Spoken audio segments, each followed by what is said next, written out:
Welcome to Amy's Bookshelf Reviews podcast. Conversations, revelations, and inspirations behind the books. You never know where the conversation will lead us, so let's find out. Good evening, listeners. I'm Amy Shannon, and welcome to the True Crime segment. You never know where the conversation will lead us, so let's find out. Thank you for joining us. Will you please introduce yourself? Hi, I'm Dr. Alyce Clark. Thank you very much. I'm glad you've been on before, so I'm really glad that you decided to come back, especially for our True Crime segment. Oh yeah, I love getting the word out there, with the career that I've had and what I'm seeing in like today's society, going around teaching police officers, some investigators or, forensic technicians are collecting evidence incorrectly. So I like getting the word out there on how to do this stuff. Oh, that would be very helpful. I mean, sometimes we know that our justice system is not perfect and people make mistakes, or something new comes up and they don't know how to use it. Oh yeah. Or they do it incorrectly. And like with today's technology, DNA is getting better and better and better. And the stuff that we use today is super sensitive, and I've done a few classes up in the northern states with, police officers in general. And what kind of like stood out is their DNA stats with arrests. And what was interesting is I asked how they collected the evidence, and they were like, "Oh, our DNA, we never get anything back in our DNA." And like I said, I was like, "Well, how are you collecting your evidence?" And they were like, "Oh, we get the swab or whatever, and then we put it in the little box, and then we put it in our plastic bag, like a plastic evidence bag." And I was like, "That's your problem right there. You start, putting, especially DNA evidence in plastic, you're pretty much killing your DNA." Yeah, because the bacteria, So hopefully that changes in that department. And I was asked to go back up there and teach again this summer. So I'm going to spread the word again. So hopefully they're going to be collecting this type of evidence correctly as well. No, that's wonderful. I mean, I'm glad that you're doing that because, I've read cases where, DNA either caught somebody or it exonerated someone. Yes. And, the science behind it is, you don't want it to get contaminated. I mean, correct. I think the big thing too is like with the Innocence Project, because I love listening to their stories, and it's just looking at some of the mistakes that might have been made, and it's not just mistakes. It could be witness, testimony or eyewitness testimony. But with the Innocence Project, there's a lot of people out there that have been released after many years. I just talked to Stephanie Spurgeon a few weeks ago with her case, and she, like, I've arrested babysitters before, but if you ever research Stephanie Spurgeon in Florida, she was a home babysitter, and she, worked doing this job every single day. And then one day she decided to, okay, we're doing good. Let's, do something new. So a 17-year-old had a baby, and she decided to let Stephanie watch the baby, and then she would go to school. And then when she came to pick up her child, on the way home, she was having some sort of health event. But instead of pulling over, she went home, and then the baby was unresponsive. And this is, a young child. And the next thing you know, Stephanie gets arrested. And but the mother, she's 17, and she's young. She never pulled over, or asked for help or anything like that. So Stephanie ended up going to prison for like about 10 years. And they were saying, oh, it's definitely a child abuse case. And the whole scenario with this law enforcement, they they stuck to what the CPS worker said. Oh, that's the only thing could be child abuse, and they never looked at any other medical options. And what's interesting enough is they never looked at like diabetic stuff. And I think the grandmother ended up eventually passing away from diabetes, and they just never really looked into that case. So she was able to write to write the Innocence Project and was able to get another court case done. And she was going to do that, and then she realized she was going to have to go through all this stuff again. And but she was also out of prison to do this court case again.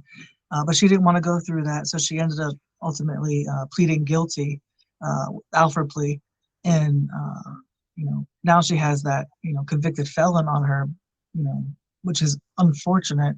But that's just one of the ways that the Innocence Project helps. It's not just with DNA; it's just like medical stuff that happens, and God love her. Go ahead. Can you? I'm familiar with the Alford plea, but could you explain that to the listeners? There's enough evidence to convict, but you're saying you're innocent. And what's unfortunate is that these individuals, they go through this, and if you do a plea, you can never do an appeal, so you're stuck. But she didn't want to put her family through that whole mess, because she done missed her kids' graduations. She missed her kid's wedding. She didn't want to miss anything else. And then now her daughter was pregnant and having a baby. She's going to be a grandmother. She didn't want to miss any of that, so she went ahead and did the Alford plea and pled guilty so she could stay out of prison. Wow. Yeah. And didn't they do an autopsy on the child? They did, but I don't know how accurate that was, because I don't have that paperwork. But I just know like her story and what she went through. She started writing a book about it, and I was like, when I met her, I was like, you really should write your story. And she sent me like a few pages of what she had, and I looked at it and I was like, this is great. So I gave her some ideas. So hopefully, being an author myself, she will continue to write and tell her story, because the only one that knows the truth is God and maybe Stephanie. But she didn't even know she did anything until later, and she didn't do anything. That's the thing. But there's so many different pieces in that event that happened that didn't get done properly. And from the very moment they called the CPS worker, the officers remained biased. He's got to say he's the word. So it's unfortunate. But back then there wasn't as much training either. Like we have today. Sometimes there's tunnel vision. They want it to be a person. They want what they call justice, so they focus on one person, and then they can make the evidence seem like it fits the person, and it doesn't necessarily, and not exclude them. So I know I've heard that happens. It's unfortunate. Yeah. Oh yeah. And like what's crazy is nothing against lawyers. I love lawyers. They're great people. Me personally, there's no way I could be a defense attorney with my career in law enforcement and stuff like that. I couldn't do that. But like prosecutors, they get so much dumped on them, file wise, that they're searching for a plea anywhere, Yeah. Sometimes it's the only way to put somebody, behind bars is to. And it's a lock-in, because they can't appeal it. So exactly. It's just crazy. I think it's crazy. But like in my book, I write about some of the different, obviously the missing women, but there's a lot of mistakes that were made on police departments, and then if we look at the mistakes, let's talk about the Nancy Guthrie case. You know what I mean? Oh yeah, yeah. Mistakes made from the beginning. If you see blood and it's a possible missing person, right away you should be calling a supervisor, and especially if you know that this is going to be a high-profile case, because Savannah Guthrie is a famous person. Right. I'd be calling my supervisor right away. Hey, boss, guess what? Yeah, exactly. But there's too many missing pieces. Too many, I think, too many people want to be in charge. You know what I mean? Instead of being a team, Yeah. They want to be the head honcho or whatever. I don't know. It just Yeah. gets interesting to me, you know. Yeah, and sometimes things get lost. My personal case, it was over 20 years ago, but I was a victim of domestic violence, and I literally had to fight to get them to do a grand jury. Mhm. Um, it was like after I got out of the hospital, I was trying to figure out what jurisdiction, because city cops arrested him, but the state troopers were the ones that helped me, and then they got my kids out, and they arrested him, but they didn't charge him within 45 days, so they released him. And then I I had to I knew somebody, and her boss was a legislator, and she Mm. helped me with a press conference, and I was basically going head to head with the DA. He was telling everybody that I was lying, because I was told that they lost the file on me, Mm. and they told me in person, and I'm like, oh, I should have recorded that. Yeah. But when I told everybody, that what had happened. And then finally, like the day after my press conference, we got a grand jury, and then he took a plea, because I didn't want to put my kids through that kind of stuff. Yeah, So and that's what happens, you know. Oh, please. yeah, I was just like, okay. The one thing that I found that was interesting, and the state troopers had a different mindset when it came to me, but city police assumed that I would drop the charges, because a lot Mm. victims do that. I should say survivors, because I Yes. look at victims as those who have passed away. And when I went on the news conference, I sent a letter to the state troopers thanking them. And when I did the grand jury, one of the police officers had he didn't recognize me, because I looked so different from the day he found me. And when he figured out who I was, he's like, the first thing we did was, when we saw your press conference, was make sure that we didn't do anything. We didn't screw up any evidence, and they didn't. It was just things got lost, and um, eventually I made up with the DA. I stood my ground. I went up and shook his hand and thanked him. Yeah. And I was gonna say, have you ever seen the movie on Netflix, Gaslit by My Husband? I It's the don't think Morgan Metzer story. It's so. actually really good. Um, I don't want to give too much out about it, but it's about a domestic case, and everyone believes the husband type situation. Of course. Yeah, but it's actually a really good movie, and Uh, it kind of highlights kind of some of the stuff that you were saying. But it's based on that. What's her name? Morgan Metzer. Yeah. So it's called Gaslit by My Husband. Yeah, I can understand that, because people treat you differently when you are survivor of domestic violence. Yeah. Uh, why didn't you protect yourself? How could you let that happen? Or um, why didn't you just leave? Well, it happened once. I left. I got help, and my kids came out. We finally got my husband put in jail. He got out, and then um, eventually he pled guilty, and then he spent 2 years. He did a plea for 2 years without time served, so they didn't count his time served. And then he was supposed to have 7 years, parole. Um, but 9 months after he got out of jail, he dropped dead of a heart attack while taking a shower. Oh wow. And it was about a month before he was planning on trying to get visitation for my sons. So I'm like, oh, well. That is kind of crazy. But Yeah.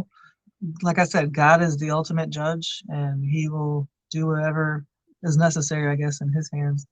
But Yeah, he was doing you, it too. He dated somebody who was, after he got out, actually a friend of his hooked him up as a pen pal with this woman.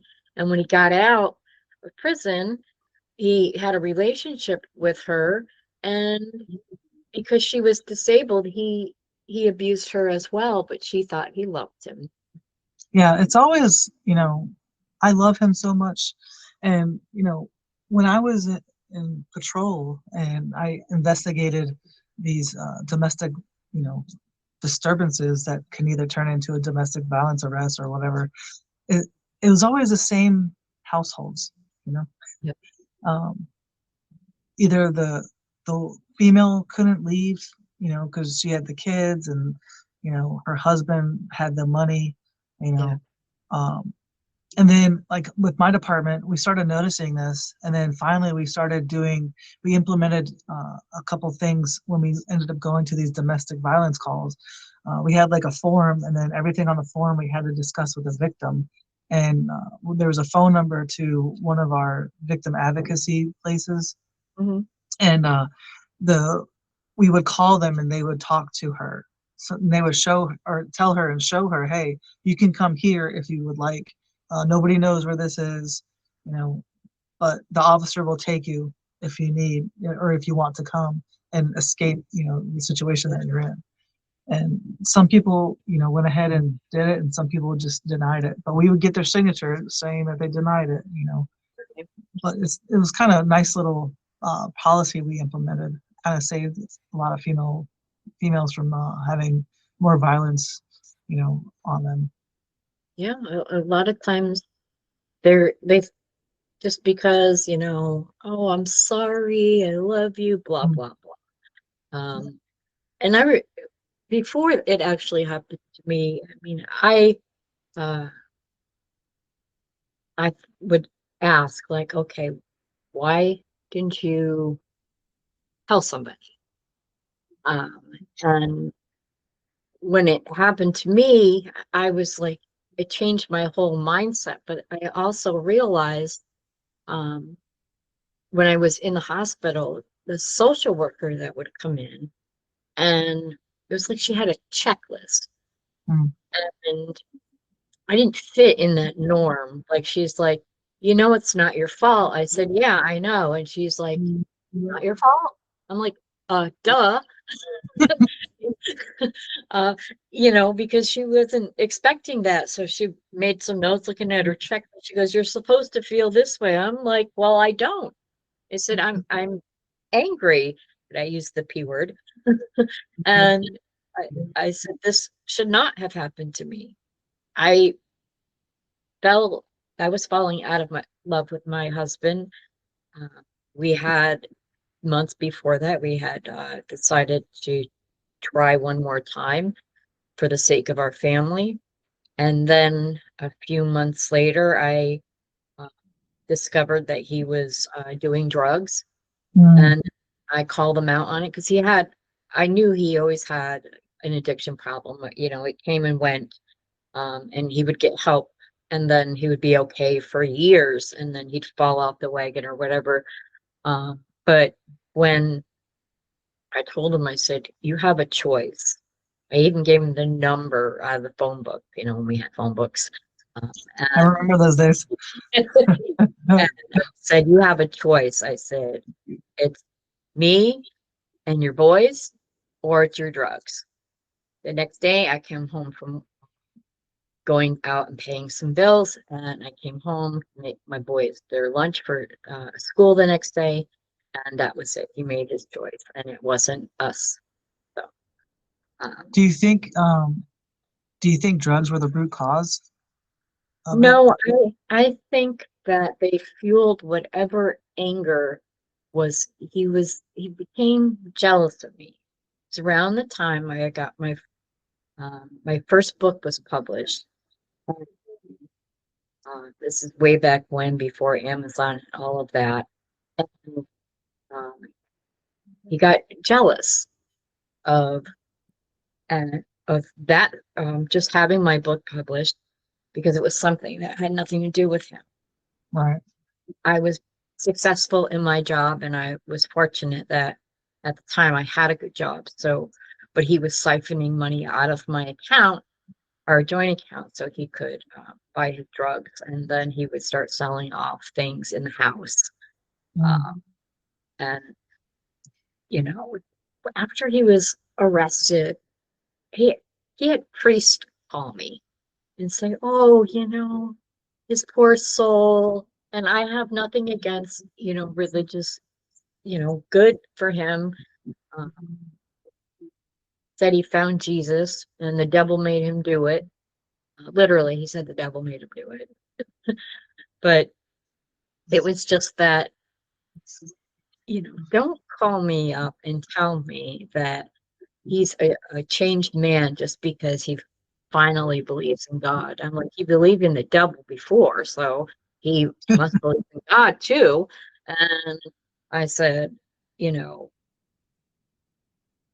cause is not the drugs. That was just adding fuel to his fury that he had. He wasn't the same where I thought he was falling into a depression. He was actually just doing drugs to escape. I personally believe that he was bipolar and he was self-medicating. Oh yeah. Because one of my sons was bipolar. He put himself in remission. But when I saw my son's actions, and then I kind of compared it to how his father would act, and I think that that's what he had, but he was never Undiagnosed. Yeah, his mother always told me he had a chemical imbalance. I guess that's what they call mental health back in the 50s. I don't know. Yeah. No, but that's an amazing story too. Did you afterwards ever go to any kind of counseling to help? I did. Yeah. Um, I think I it's an went, important thing. it is. I went a few times in different, like in the beginning, I definitely did. I wasn't sleeping. My kids were afraid that he was going to come and get them. My boys were having nightmares. And I already had my one son. Well, they don't call it bipolar until you're like 13 years old, had a mood disorder, and he also was uh, autistic. Well, he still is, but uh, I wouldn't let anybody near my sons, and I told them they could talk to me, and if they wanted to talk to someone else, it would be fine. Um, but I needed to be my best for them. Yeah, So which that's is a what I, good mother. That's what a good mother would do. You know, and yeah, people always choose kids first, which is a very important thing because that's your blood. You know what I mean? yeah. Yeah. And Growing like up, my when mom wouldn't let my dad come near us if he was angry. My mom would step in, and then I've seen other people, other families where the kids are getting beaten by their parent, and the other one walks away, hides right, because they don't want it to happen to them. I would rather have it happen to me than my own children. yeah, I would do anything for them. no, I agree, and I think like therapy in general, uh, no matter what the situation, is good for people. You know, like I'm an Iraqi vet. Went to Iraq, did 2 tours, and Thank I you for was your just no, I appreciate it. I was there in 2003 and then 2009, 10, and out of nowhere, years later, like I started having all this, anxiety and PTSD situations. So I started, finally getting help and getting to a therapist, and now I'm on a weekly, meeting thing, and it's actually helped me so much, and I think therapy for mental health in general for anybody is good to have, whether it's once a month, once every 6 months, or whatever, something, I because agree. that helps. Yeah, it definitely does. I mean, a few years ago, I went back because I realized that I was still having those PTSD moments, and sometimes it just brings you right back, and it doesn't. Something triggers it, and you could not think about it for a long time, and then all of a sudden you hear a song or you're watching TV and it reminds you of a scene. Like I love action movies, but I can't watch anybody getting punched in the face. That's just like my thing. I can't, because that's where, I mean, I was injured all over, but mainly I was pummeled in the face. So I can't watch that. And I'm like, I love action movies, but don't hit him in the face. You can Yeah. stab him, shoot him, don't care. But yeah, and I do. I've got to a point finally where I talk to my psychiatrist every 2 months, and once a year for insurance purposes, I have to go see him in person. But Yeah. no, Yeah, I the felt video is great. Oh yeah, I know. Saves so much time. I'm like seeing it, because I don't feel well half the time, and a lot of times I've had to cancel appointments. So when they started doing telehealth, I'm like, yeah, I can do that even when I don't feel good. Exactly. And then, I love the video connect, because I have it through the VA, and it's great, and then getting to know the person.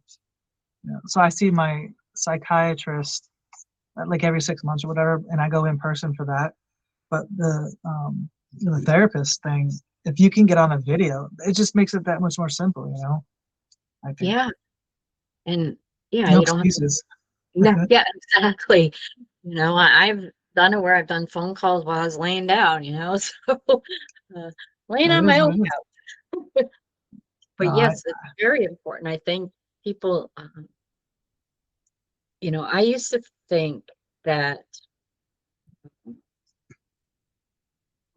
I always felt guilty that I had PTSD because I knew there were veterans like you that, um, and others that have that. And I always thought, oh, well, it's not the same. And then I realized that everybody that has PTSD, it's stemming from something.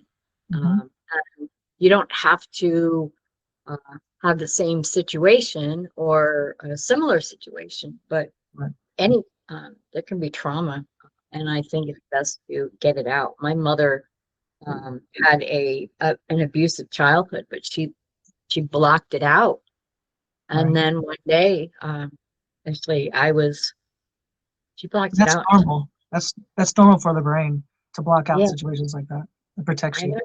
And then all of a sudden, she was triggered. I had moved out of the house. I was 18, getting married, and I don't recommend getting married at 18 anymore.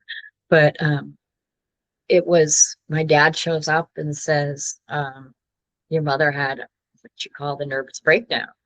And something triggered it, and all of her memories all at once came flooding back, and she couldn't handle it. She Eventually she was able, they got her medication, and she went to therapy, and she was able to deal with things. She even found her stepfather's gravesite and Mhm. yelled and screamed and kicked the headstone and all of that stuff. But um, Didn't break it though, right? no, no, I'm like, Mom, you don't want to break it. But she passed at 44, and I think her mind had enough of the nightmares. Right. Because those are the one things that meds couldn't take away, is those nightmares. Unfortunately, that is a true statement. Yeah, Um, yeah. Like some people take trazodone to sleep. I don't like it. It makes me weird. Like I want to be alert, if I need to be. If there's an exactly. emergency. Melatonin, sometimes melatonin works, sometimes it doesn't. But Yeah. like when I teach my criminology students, it's interesting dealing with all these different theories. And back in the day, like I remember when I grew up, uh, who ate first at the dinner table? It was usually the male, right? Yep. The, And the the kids. father, the husband, and Yep. yep, and the kids. But what's happening today is we're feeding the kids first, doing everything kids first, right? Yep. And doing ourselves last.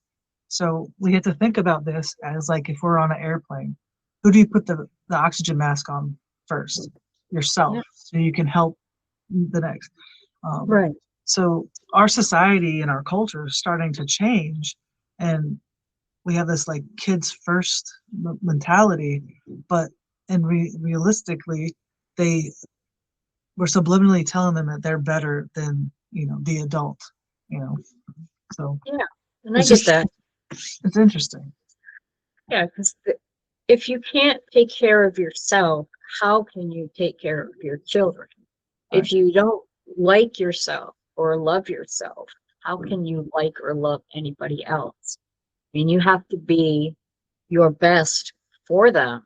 And, um, because otherwise, you're not doing them or you any good. Right.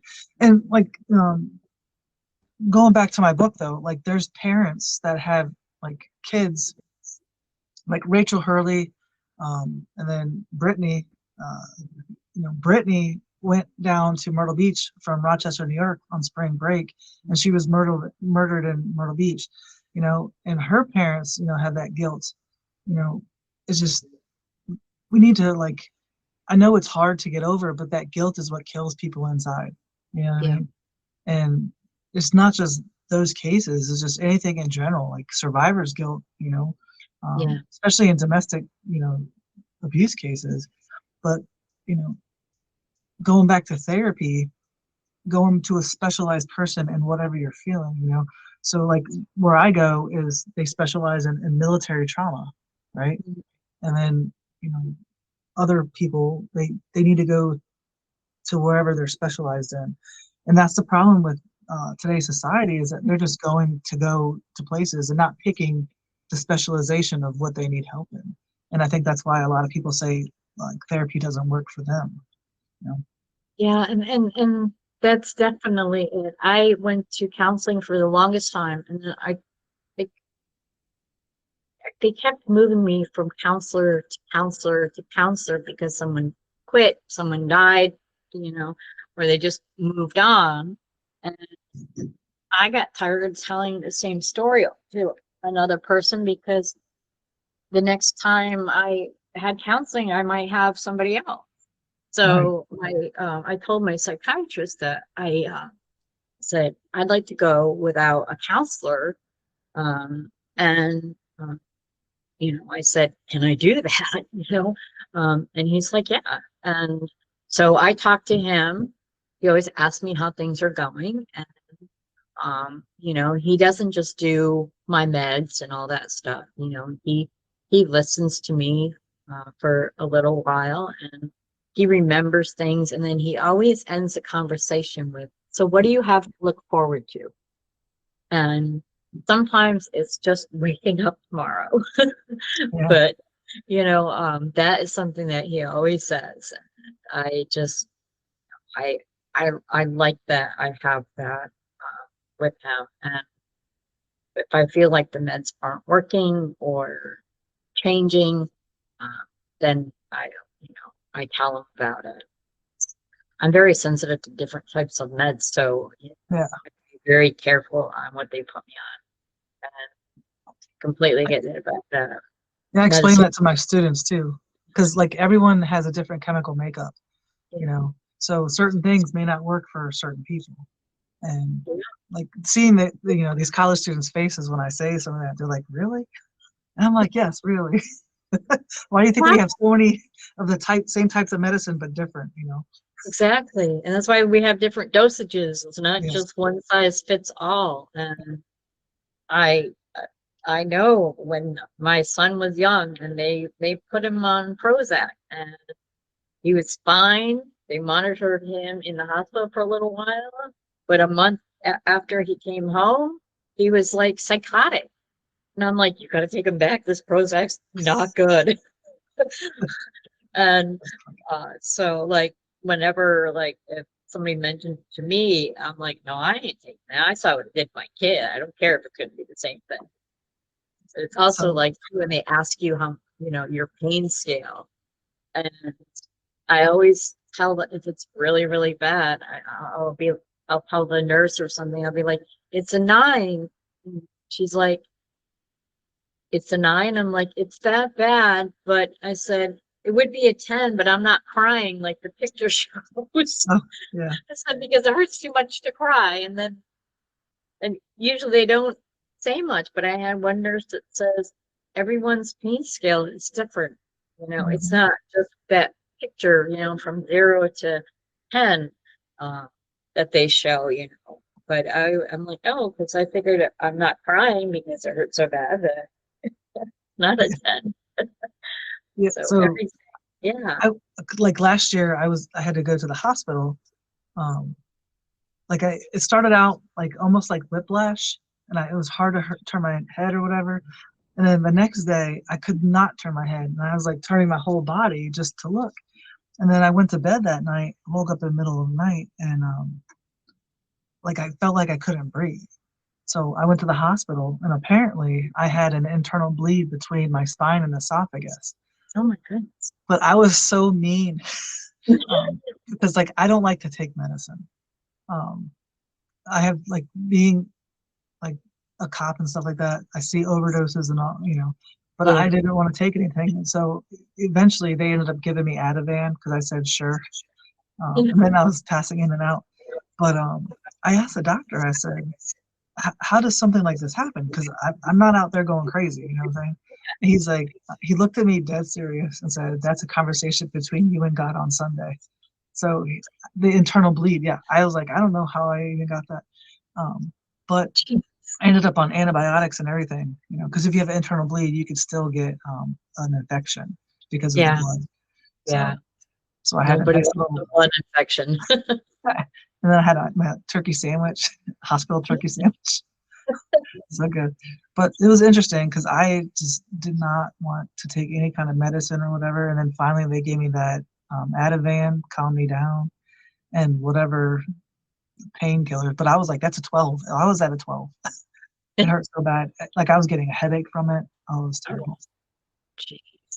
Yeah. But yeah, like everybody is different, and with medication, mental health, you don't have to have similar traumas. And I wish that more people would, you know, take a step back from themselves and evaluate themselves. I tell my boys, I'm like, you find me acting different than I normally do.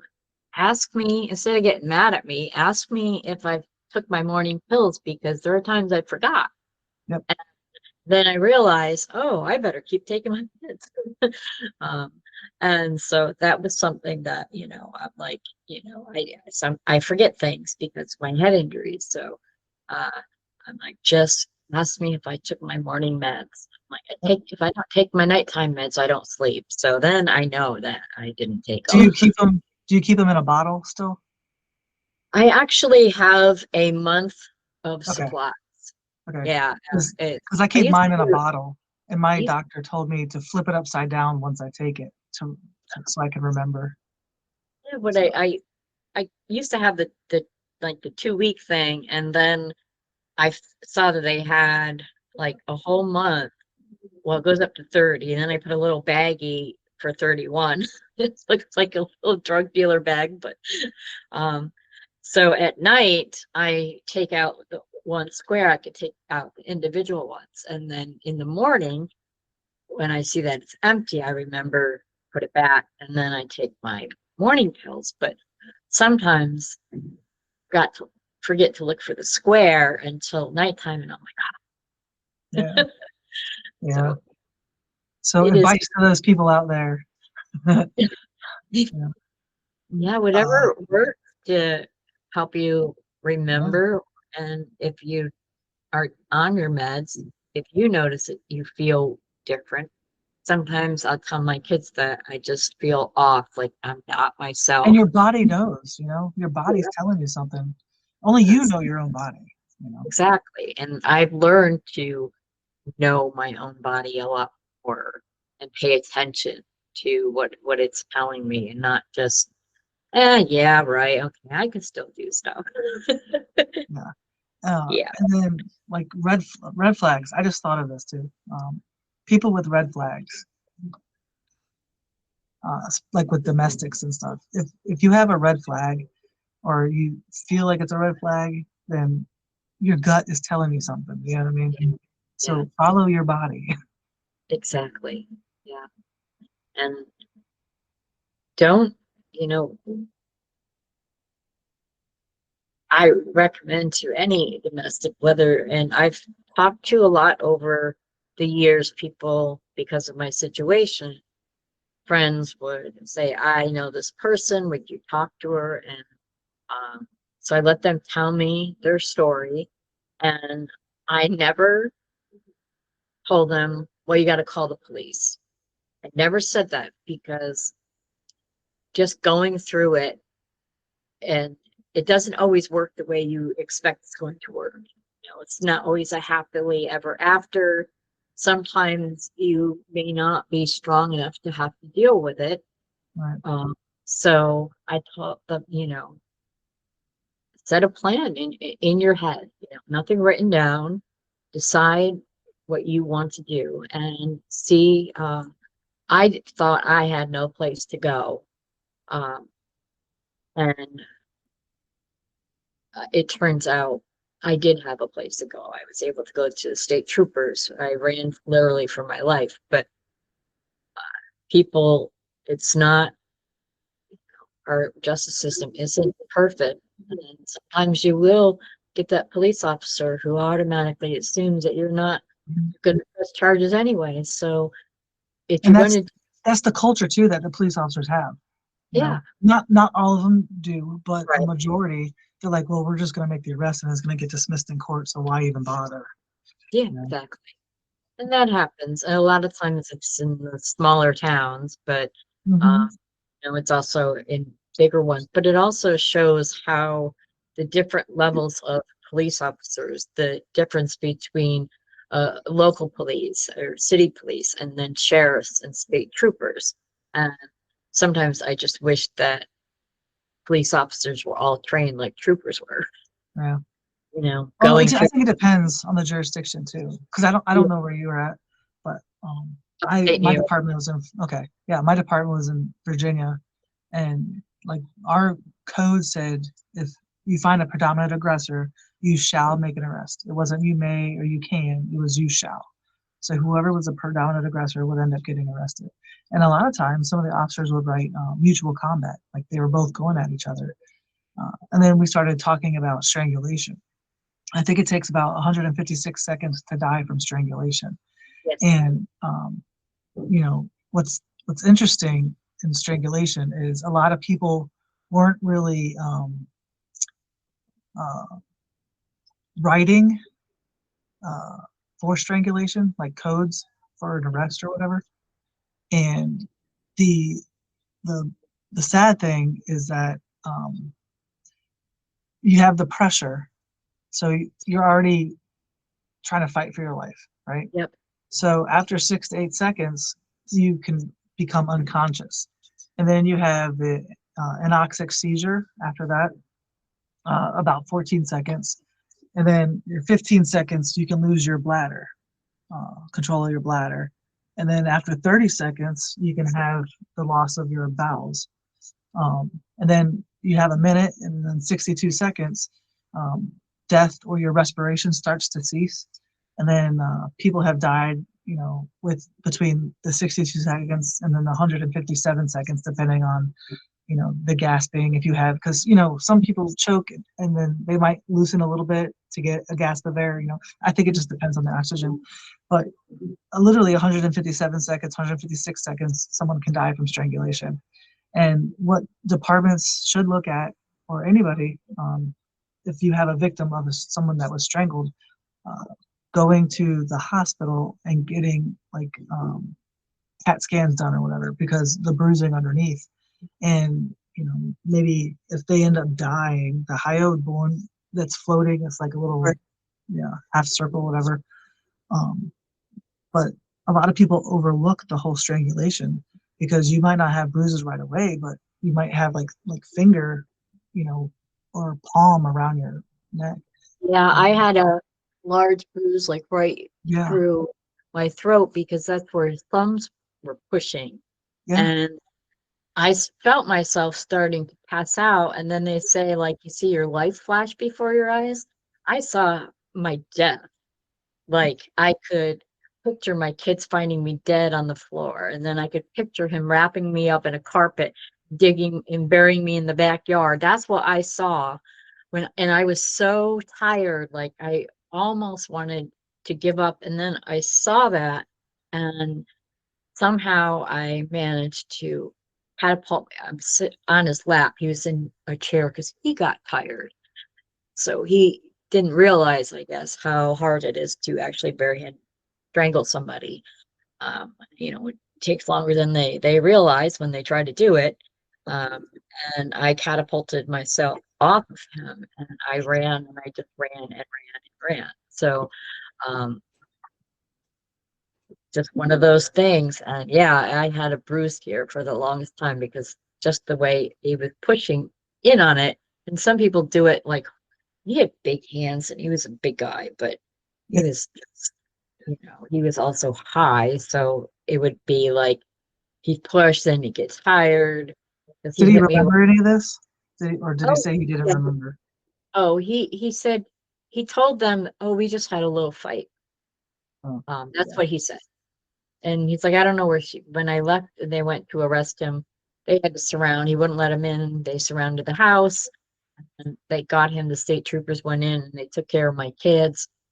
One of the troopers, instead of just whisking my kids out, they made sure they had their coats on. They went to the bathroom, getting all ready, their little blankies that they needed to, whatever they needed. And while they were, then they let them say goodbye to their father. And that was the last time my kids ever saw their father. Good. Were you ever given like a protection order? Yeah, they gave me a lifetime one, eventually. And then at one point we had to amend it to third party because he used to send letters to me through his friend. Catch all. So I read one, and then I didn't read the other, and then I called the DA and asked them if they could add. I told them what he was doing, so they added third party, and then he broke it again. So I put it in with the state troopers that he had broken that part. So they added that as one of his charges, but. Let's say, did he Really, get arrested for violation of protection order? yes, while he was also incarcerated. So he was that they put that in, and then when he did the plea, he pleaded to everything. It was it was an felony eventually. He had already had a felony from before, a nonviolent felony, but so that was his second. And then I had him serve divorce papers in prison. Well, and look what you're at now, you know? I know.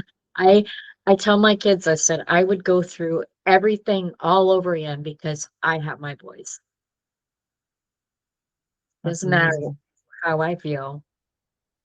I have my boys, and they grew up to be wonderful young men where they could have been totally different. They could have had years of bad behavior. They could have acted out. And growing up wasn't easy, but they could be, you know, getting arrested or not on the right path and then try to blame it on their childhood like some people do. But no, Yep. they were just, they mirrored my behavior. We pushed through and were kind and generous. And they were the kind of kids that I didn't have to tell them to say thank you when someone gave them something. They just did it. And I'll tell They'd you, to let people open, like when we were going to the store, they would run ahead and open the door. open the door so they could let people in. They used to do that to church, on church day. We didn't go to church, but they knew the pastor, so they just wanted to be the door holders when everybody came into church, and then when people left, that was their little job because they wanted to help people. And I'm a firm believer that you're a product of your environment. You know, if you start hanging around certain people, you start catching on to the things that they're doing, whether it's good or bad, you know. Yeah. So like I teach my students, you'll always be a product of your environment. And if you're not, then people are just gonna automatically assume that you are with the people that you hang out with. Yeah, that's true. And you don't have to sit and down and say, okay, kids, be kind, or do this, don't do that. They will mirror your behavior, and hopefully you'll know what behavior is correct, because my mom taught me a lot of stuff, and being kind was one of them. Where my dad, eventually he became a different person and was better, but when we were kids, he was just always angry and we were afraid of him. But if we were bullied, we would threaten our bullies with our father. Mhm. He just had this look. He didn't even have to say anything. Like, Dad, this kid's bothering me, and he would just come out and cross his arms and they would run. So we used it for our advantage, but that's pretty much about it. But my mom taught us to be kind, and that's what we did. Be That's the humble best. too, you know. Yeah. Be kind, be humble, respect, because Yep. like I teach my students, you don't know the day that the person's already had. You know, same thing with Yes. the cops. You know, they might pull you over, but they might have just went to a homicide scene right before that. You know, because Right. once they're done, they have to go back and do their job. But same thing That, goes for anybody. You know, the other day we went out to dinner, and you know, watching my friend sing. She was on The Voice, so she sings over here at Tiki 52. But the waitress was like kind of like not herself, because we go there on you know, regularly, and she was just, I don't know, had an attitude. And then the two people we were sitting with, they were like, "What is wrong with her?" Like they didn't know her like we did. So right. after like they left, we were like, "Hey, are you okay? Like what's going on?" And then her mood got better because we, you know, showed her that we recognized that something was going on, because she didn't realize it. And Yeah, you know, it kind of made her feel better that somebody actually cared. You know. it does. It does. When someone's like, are you sure you're okay? Just because you say it. Hmm. If you say you're fine, that usually means you're not. Uh, but yeah, it's just, you know, people know you, and you know, if you're off, like my kids will say, "Hey, wait, Mom, are you okay? You seem a bit off." And I'm like, "Oh, I'm fine." And they're like, "No, you're not." You know, Typical female response. I'm fine. oh yeah, exactly. Yep, no problem. I'm good. But I really thank you for being on the show, and I hope you will keep coming back, because Oh I yeah. think you have a lot that you can, um, Maybe you next know, time we'll talk about my Maverick the Service Dog book and do maybe oh, a little reading or something. that would be great. I'd like to read that, definitely. So, yes. So, thank you for being on the show, and I want to thank the audience for listening. Please feel free to comment on this show or any show. Join me again next week. And if you want to check out my work, just Google me. I'm Amy Shannon. Be safe, be well, and always be kind. Thank you for listening to Amy's Bookshelf Reviews podcast. If you wish to be a guest on the show, you can go to amysbookshelfreviews.com/podcast and schedule your pre-recording. Please follow this podcast on Spotify, even if you listen to it on other streaming sites. Also, this podcast is on every first Monday and last Monday of the month at 7 p.m. and every Sunday at 6 and 6:30 p.m. Eastern Time. I'm Amy Shannon. Be safe, be well, and always be kind.